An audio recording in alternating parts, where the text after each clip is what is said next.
As we get closer and closer to the Elimination Chamber match, we're starting to see sort of the pieces of the puzzle starting to fit in within, both Elimination Chamber matches, both women and both men.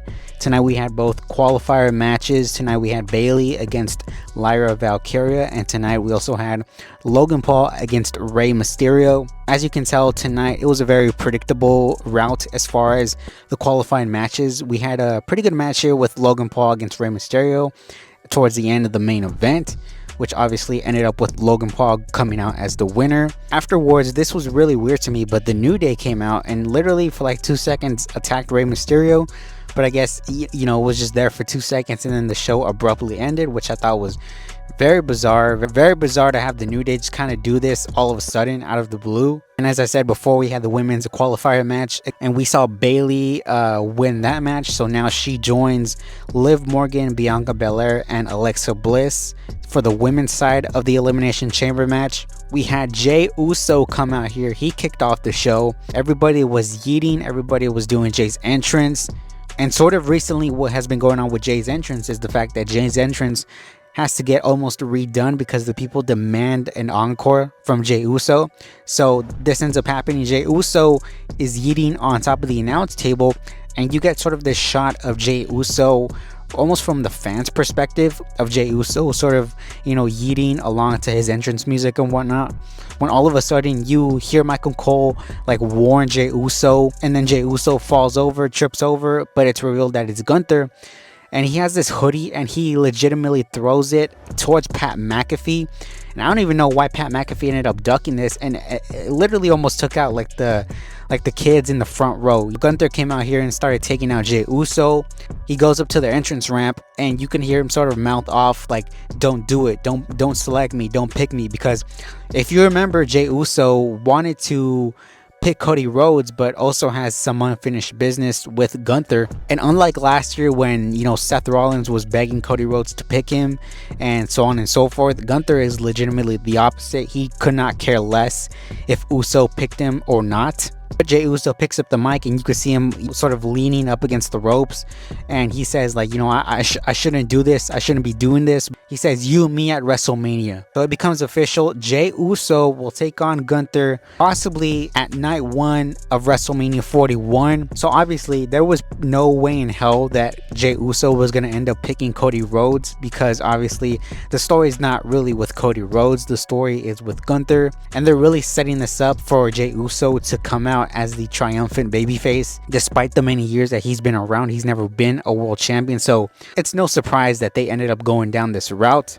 And like I said before, tonight's show was really more about the in-ring action rather than, the promos and the talking segments and whatnot tonight. Liv Morgan and Raquel Rodriguez taking on Io Sky and Dakota Kai. So Io Sky confronted Rhea Ripley earlier on in the show and told her that, you cost me my WrestleMania shot.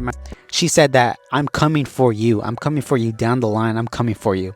Right? And after, this match, this tag team match, Rhea Ripley comes over to Io Sky and Dakota Kai. It looks like they're leaving of some sorts in the backstage area. And she tells her that within 3 weeks, post Elimination Chamber Raw, we're going to get the match of Io Sky against Rhea Ripley for the Women's World Heavyweight Championship. So my thought process of this is that they're probably going to end up doing a triple threat match at WrestleMania 41 between Rhea Ripley, Io Sky, and the Elimination Chamber match winner, who I potentially could either see Bianca Belair, because they've been teasing the Bianca Belair Rhea Ripley match for several years at this point, or they could really show the fuck out of us and have Liv Morgan win the Elimination Chamber and have her screw up Io Sky's opportunity on that episode of Raw where she's going to get her title match. Regardless, I do think that title match between Rhea and Io is going to end up in some sort of fuckery, because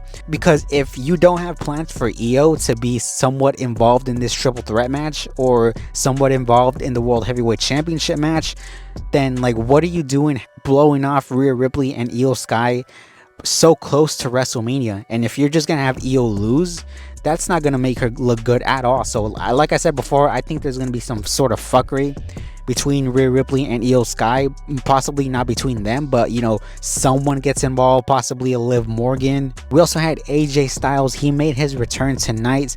He's officially a part of the Monday Night Raw roster. He came out here and mentioned the fact because they were in Nashville, and AJ Styles, you know, he started his career around the Nashville area, you know, obviously TNA and whatnot. And he mentioned also that this was the same arena where 4 months ago he faced Carmelo Hayes and suffered, you know, a career-ending injury. And he said that, you know, he fought to come back, and he said that nothing in life worth doing is easy, and he's ready for whatever comes his way.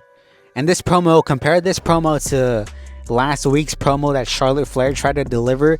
It's the same promo, but you know, different delivery, because Charlotte Flair last week was so, you know, felt like she was just being so ungenuine. And AJ Styles tonight was as genuine as it gets, you know what I mean? But eventually he was interrupted by Dominic Mysterio, who got mega heat, who couldn't even talk, you know, he had to talk over the people. So Dominic comes out there and shit talks AJ Styles. He told Dominic that, you know, all he's ever going to be known for is being Rey Mysterio's punk ass son.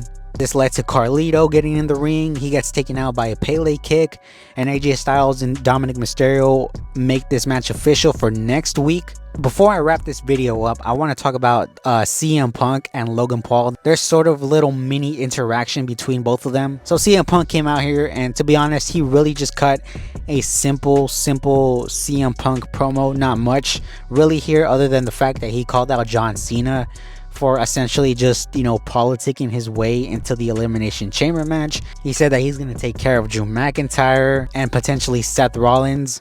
When Logan Paul comes out here, you know, to set up the main event between him and Rey Mysterio, and Logan Paul got new entrance music, and literally CM Punk, he's still holding the microphone at this point, right? And he mouths off, I don't even know whose music that is. And Pat McAfee, you can hear Pat McAfee on the call just say, you know, that's sort of happening a lot nowadays. Which essentially just buried their Def Rebel music group or whatever it is. But yeah, let me tell you, Logan Paul, his entrance music sucks ass, bro. Like, what? But yeah, let me know what you guys think down below of this episode of Raw. Let me know your thoughts and opinions of this episode here tonight. Take care.